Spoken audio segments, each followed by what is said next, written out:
What's up guys, this video is sponsored by this year's Billboard's 2024 Executive of the Year, George Brahim. Enjoy the video because it's full of fun. Ciao! You guys might be wondering, who produced Éxodo? Who produced Incómodo? Who produced Cyberboys for Life? Who produced all these crazy hits?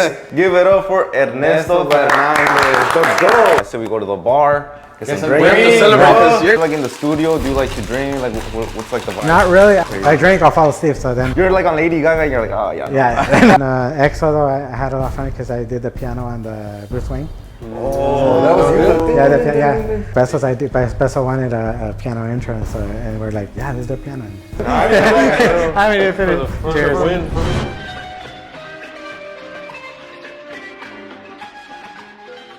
What's up guys, welcome to Unos Tragos con Agushto, Sin Periquito. We are here in Miami for the Latin Billboard Week with a special guest. I know you guys might be wondering, who produced Éxodo? Who produced Incómodo? Who produced Cyberboys for Life? Who produced all these crazy hits? Give it up for Ernesto Fernandez. Let's go! Let's go. Man, thank you for being here with us, man. I think I appreciate it for real. Thank you for inviting me. Well, first of all, we want to congratulate you. You know, you've done a lot for Música Mexicana and producing. We also want to ask you, what does it feel like being here at the Billboard? Being a finalist. Yeah, being a finalist as well. It's crazy. I mean, it's like, never expected it, never thought it would happen like that, you know? We're always busy, we're always working, and then all of a sudden they just call you up and like, hey, you're nominated. I'm like, what? Is this the first year you're nominated? I was nominated last year also, and then nominated again this year. Well, I just want to say one thing for the Apple Music Top 100, 40 songs. 40. Well, yeah, we couldn't believe it, honestly. Like I counted the whole thing and I was like, how is this possible? 40 songs in the top 100. Yeah, it's Peso, Tito, Junior H, we work with so many artists, and a lot of their songs got on the top 100, and I was going through them, I was like, wow, that's a lot, and I posted it once, and that's where you guys got the poster. But yeah, no, it's pretty crazy. It's just, I'm glad, I'm blessed. That's crazy. Yeah, We're super to have you here. Oh, before we get started, my throat's a little dry, so I say we go to the bar, get some We drinks. have to celebrate this year, definitely. I think you're going to win. Let's do that, You can take let's the dough, watch. Let's go. Like in the studio, do you like to drink? Like what's like the vibe? Not really, just, I only drink on occasions like this, you know, or celebrating or something, but not really in the studio, it's just chill, you know. And, chill? Just do a lot of work. Yeah, that's crazy. If I drink, I'll fall asleep, so then, yeah. Yeah, I'm just like... you're like on Lady Gaga and you're like, oh yeah. I gotta keep it together and keep it going. And how often do your sessions last when you do a session with like any artist? Thank you. The thing with the sessions, like there's no time limit. Like there's like, it could be an hour, it could be 14 hours in one day. Wow. So there's like really you never know how long it's gonna take. You got kind of adapt to the artist to see how he's feeling, his vibe, and if he wants to keep going, you gotta keep going, you know? Wow. So that's how it is. That kind of comes off the top of your head. Like, what do you say is the longest you ever been in the studio? Oh, I've done like a 16-hour. 16 hours? 16 hours? Yeah, Yeah, do you 16. remember with who? That was back in the day, like in the 90s. We're doing, I think it was a band album for Raul Ortega from Machos. And we were doing like all the instruments. So the musician had to leave to Mexico the next morning. So we went from like very early morning before, all through the night. And then he later left to the airport from the studio. Wow. Did you guys have like any breaks in between? Yeah, you know, we stopped like to eat, you know, to just have the little breaks and here and there. But mostly it's just try to get it done, you know. Yeah. I feel like the thing with músicos is once they have an idea, they really try to flow through it and try to execute. And I think that's the magic of music, you know? Yeah, that's part of the process. Is like I said, you have to kind of adapt with the artist and get their vibe going and try not to kill it, you know, keep it going for them, you know, so they can get their work done, and especially if they're inspired, you know. Yeah. Do you feel like there's ever been a time in the studio where you had some sort of difference when an artist was like, no, let's do it like this, and you're like, oh, maybe try this? Oh, that happens all the time. Yeah, that's normal. But that's how you create new ideas. All the artists have ideas. Us as engineers or producers have ideas. But we combine the ideas, you know, and then we might try it one way, we might try it the other way, and then we decide what's the best way to go. Yeah, that's really cool. Yeah, so like from what you end up hearing a finished song, nothing to do with how it starts. Yeah. It's totally different. It's literally step by step, huh? Yeah. And I think that's a really cool thing about producing, because Un mojito, por favor.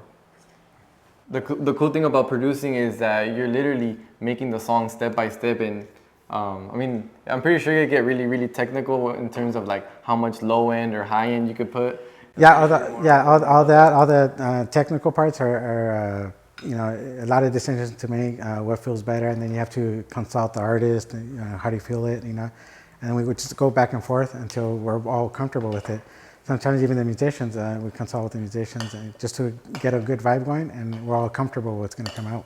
And would you say there was like a really big change? You know, you mentioned how you've been in the game for like such a really long time. You know, when you compare like the sounds of like, let's just say for example, the requinto from like 20 years ago to now. Yeah, it's played a lot different now, and it's captured pretty different from, and mixed different from how it used to be before.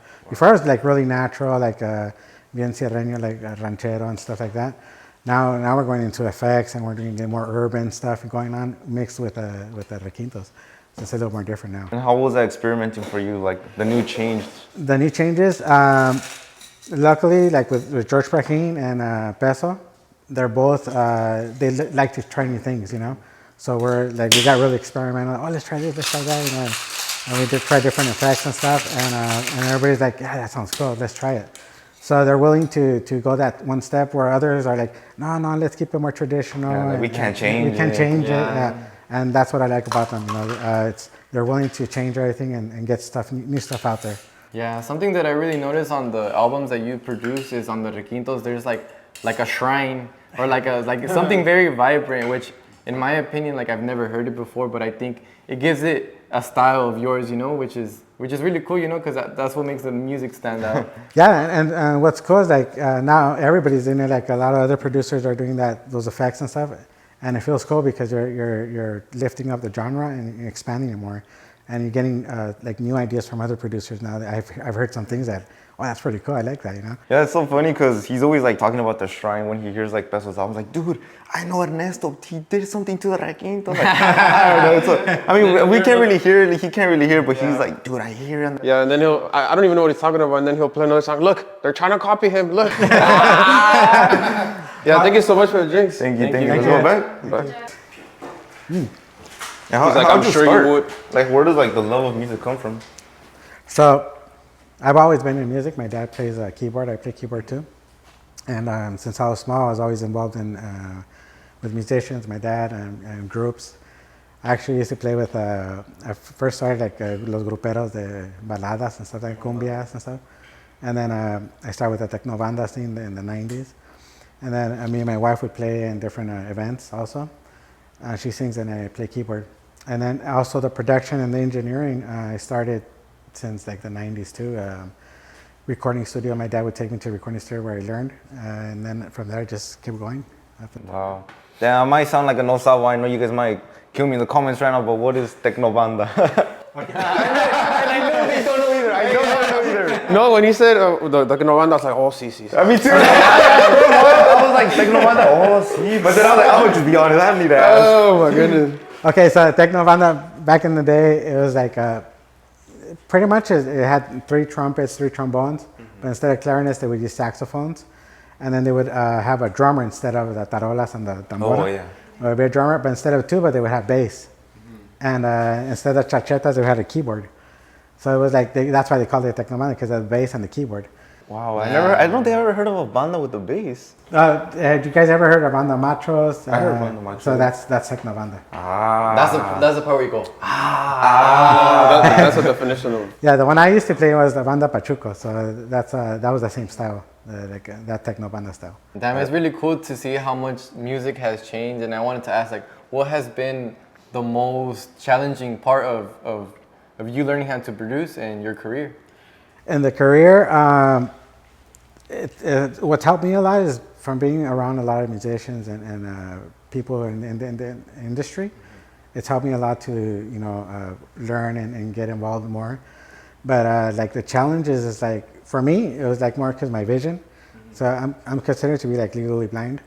So I have to get like really close to the screen or my phone. I have to get like really large print to see stuff. That's been like the challenge for me. But as far as the music and all the production, that's been like, it comes natural for me. It's like, because I really love it. I love what I do. So everything's been falling into place by itself. Yeah, and I feel like over time you kind of have to build that ear, you know? Yeah, the ear. So the ear like kind of runs in the family. Like you start noticing a lot of details, and that's when you start going and comparing other stuff with, like what I do. I'm starting like, oh, what did that sound? What does that make? What makes that sound good? You know, or what instruments? How are they working their instruments? How are they working the EQ? How are they working the production? So you start noticing those little details and comparing from one to the other, and then you start doing your own thing. And that's, I think, where it starts building up. Once you start doing your own thing, like your own style, your own different effects, like we were talking about, that's when things start changing.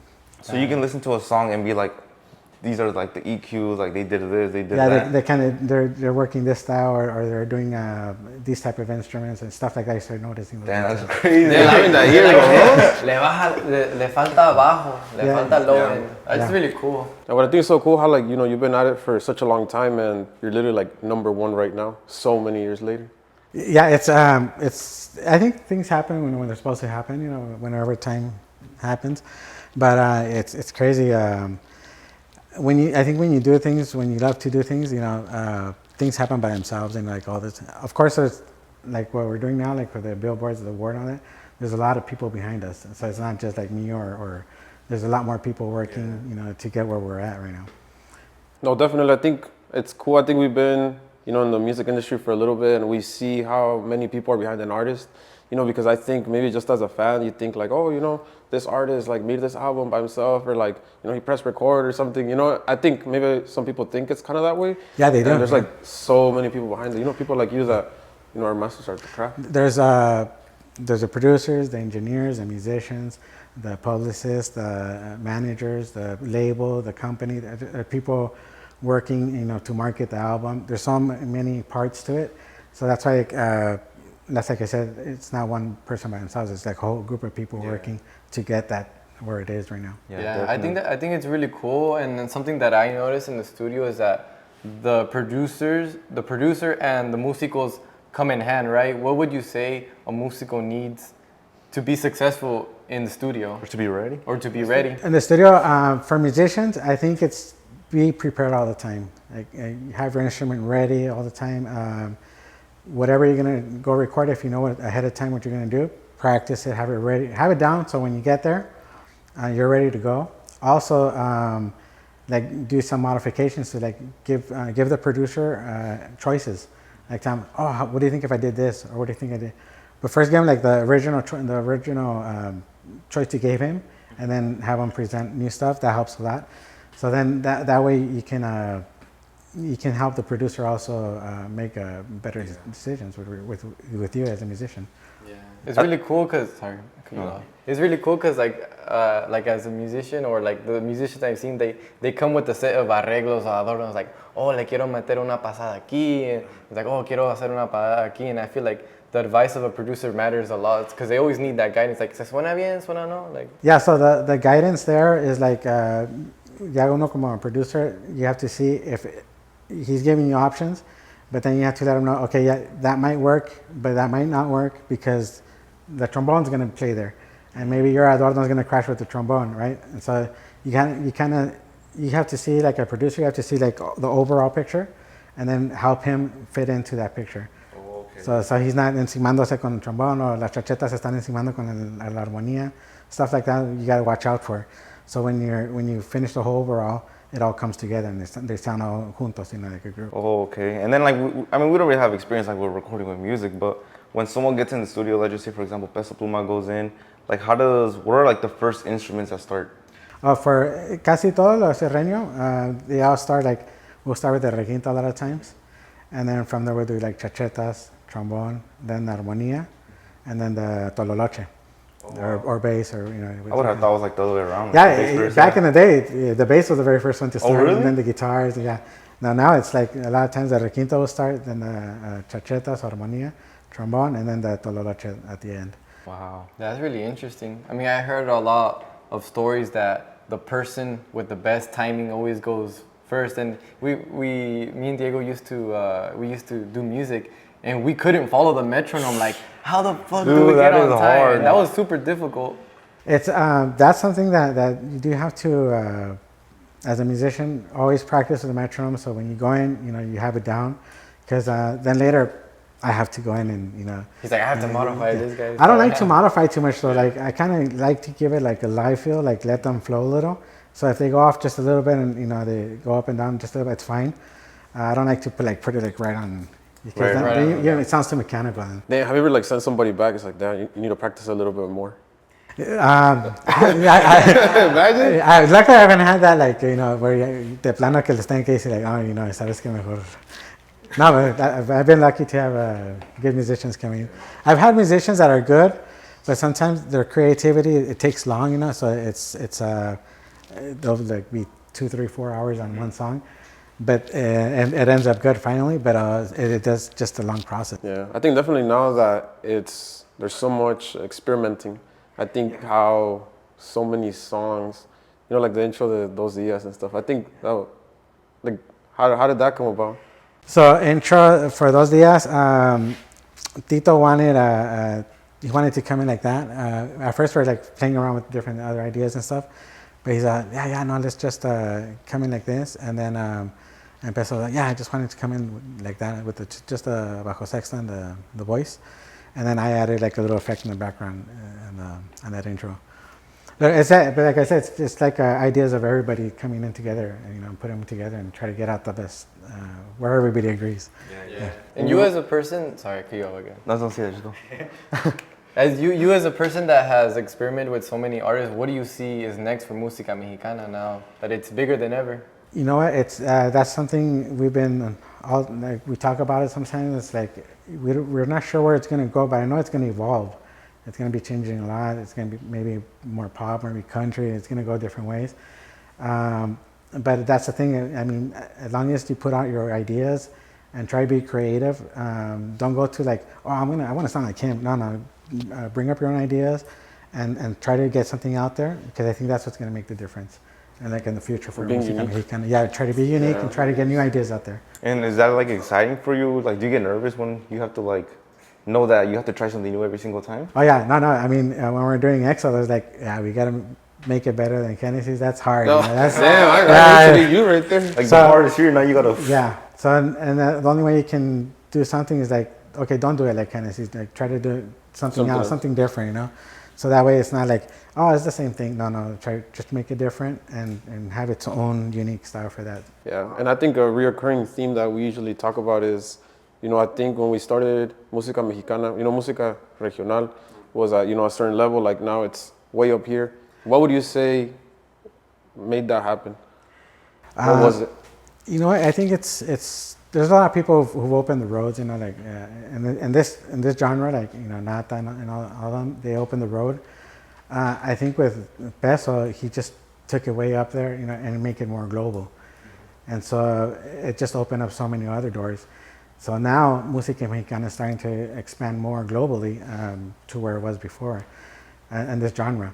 So hopefully now, like other genres from the same Música Mexicana starts to get more open now too within the global scene. And you recorded like so many tracks, so many hits. What would you say is like the track that you're most proud of? That's too many. There's so many, yeah. One of your favorites, recent favorites? It's hard to say because like when we did Genesis, I like 7-7 because I did a lot of effects and stuff, cool stuff. Yeah. I mean, for a producer, that's that was cool. The fun part, huh? Yeah, that's fun. On EXO, though, I had a lot of fun because I did the piano on the Bruce Wayne.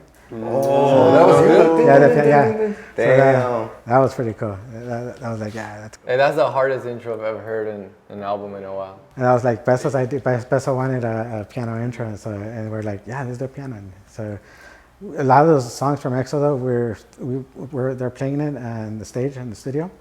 They're starting to play them live first, and then we tracked them to see how they would sound, and then we did the whole production.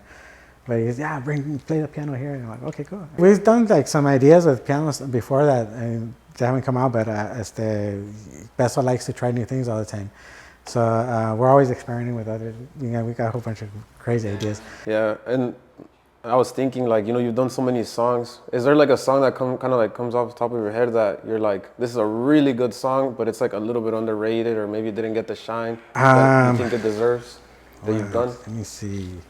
It's hard. That's hard. Yeah, that's hard. Yeah. You record like thousands of songs.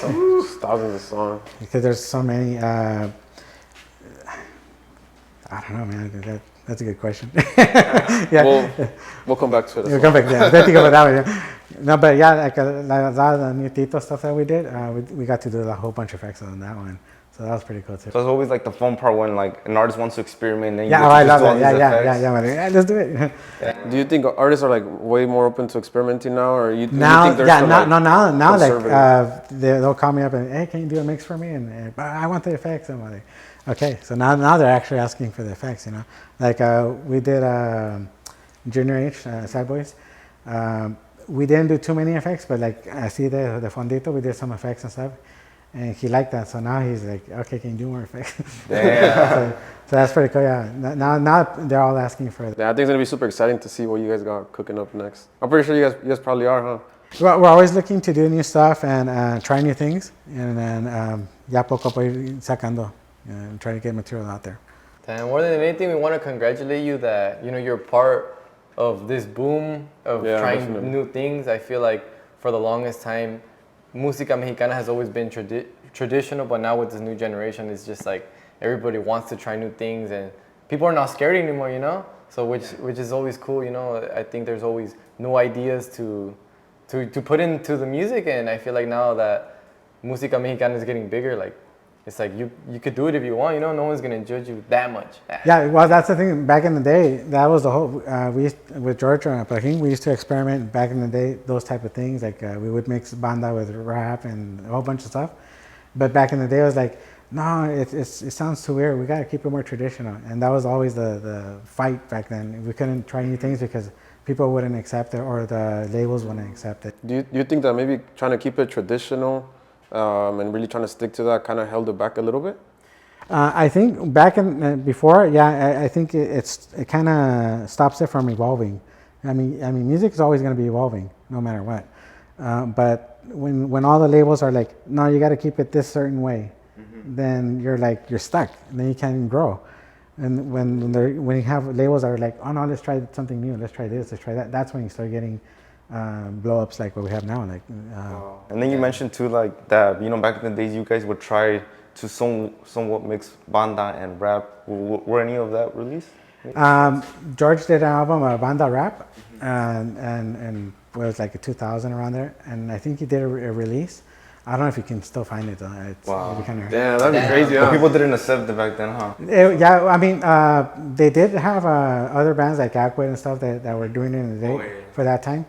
But not, it wasn't like it didn't hit off. It didn't hit off like what this did now today with the genre. That's crazy. All you guys gotta know is that there's a lot of experimental stuff in the vault, in the hard drives, how they say, huh? Yeah. You must have a hard drive full of like treasures right there, huh? I saw that post you guys did. David.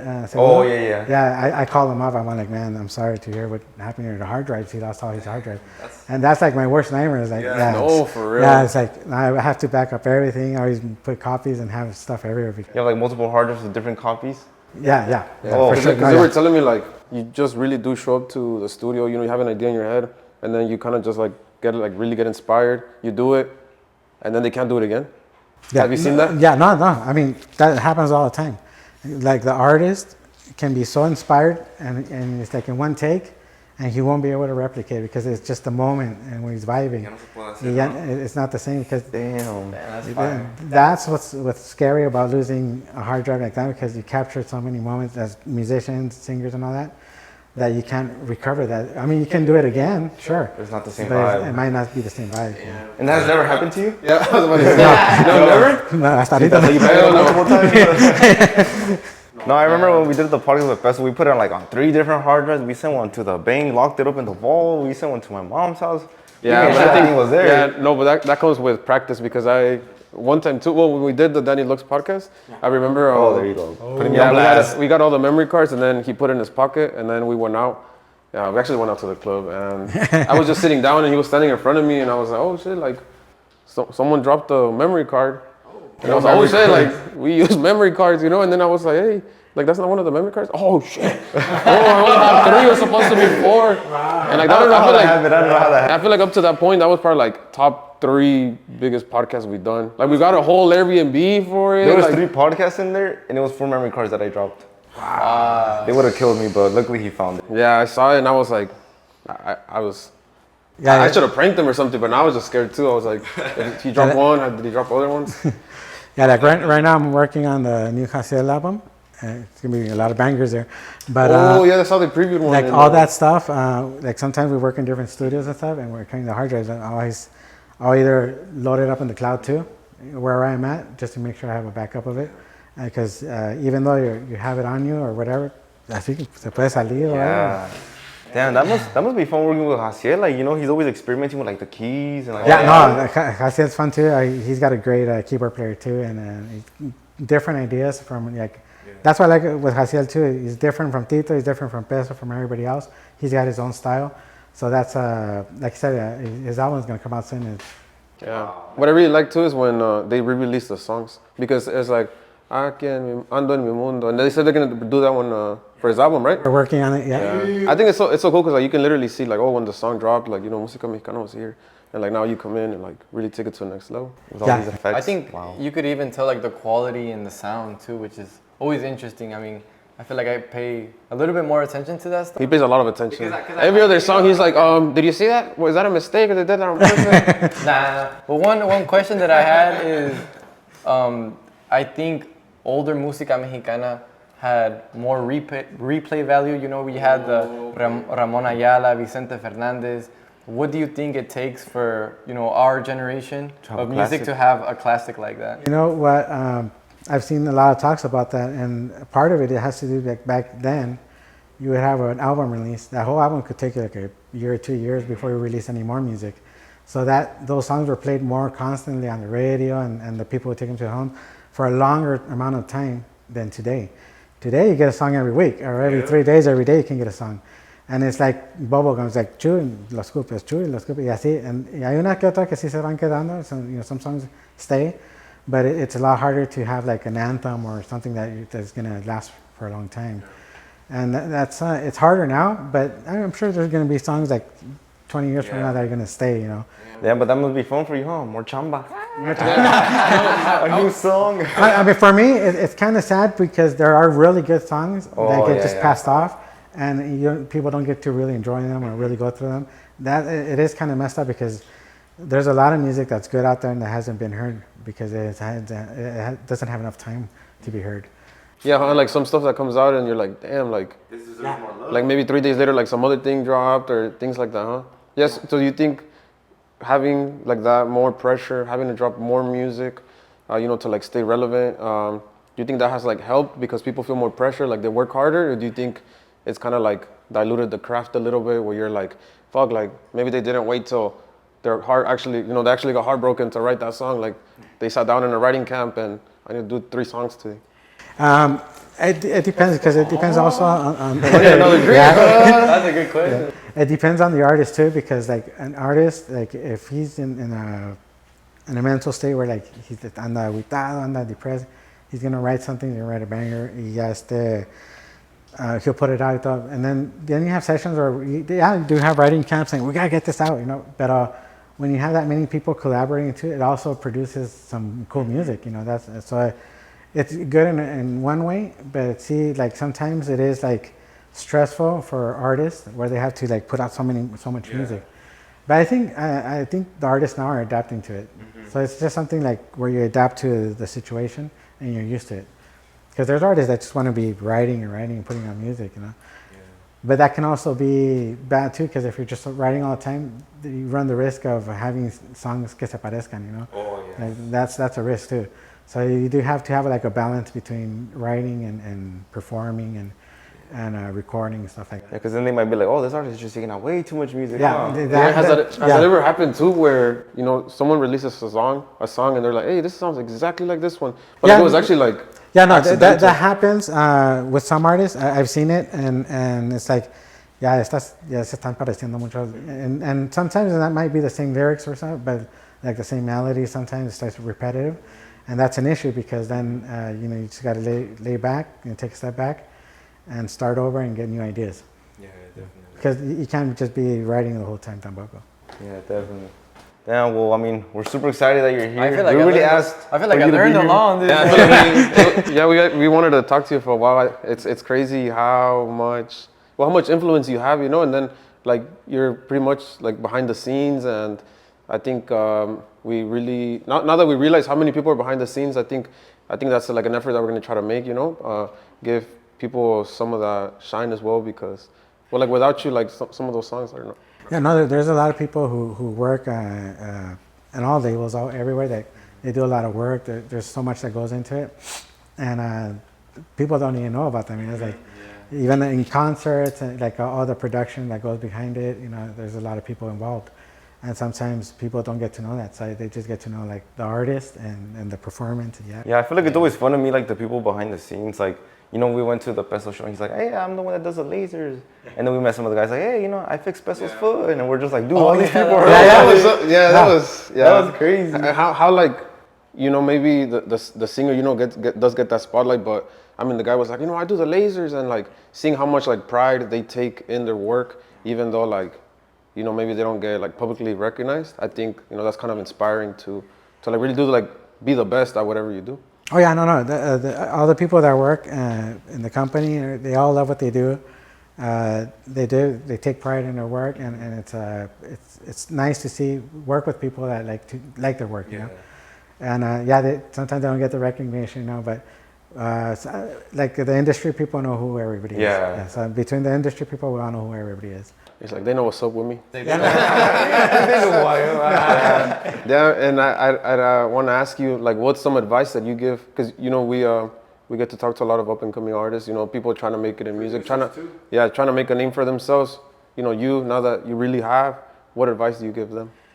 My advice would be like, I get a lot of messages too, like, oh, how do you do it? How do you know? So my advice would be like musicians and producers, like, I know like a lot of times like, oh, I want to sound like whoever, you know, I want to sound like them.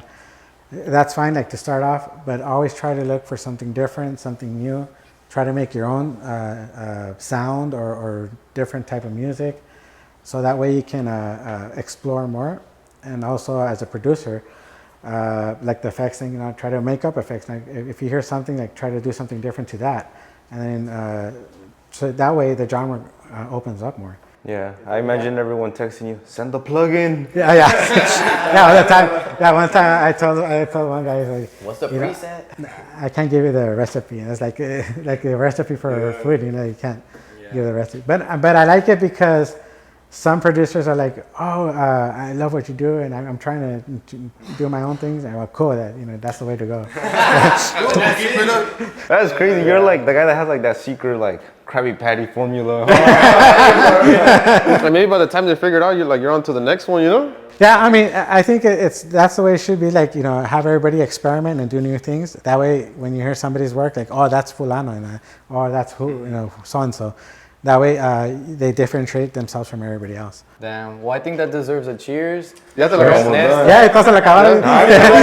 I mean, cheers. For música mexicana. And new all the ideas. hits, all the hits you Ernesto. recorded, and the 40 out of 100. Salud. Ay, qué rico. Yeah, well, super happy that you thank you. came here to do the interview with us. You have like a lot of interesting stories, and hopefully, you know, one day we do like a full podcast to get to know you even more. I know you're super busy, and thank you for all the hits. And you can bring the award. Oh yeah, hopefully that happens. Sounds good. Yeah, for sure. All right, thank you. I appreciate it, guys. Thank you so much. And thank you to everyone who tuned in to the end. Peace out.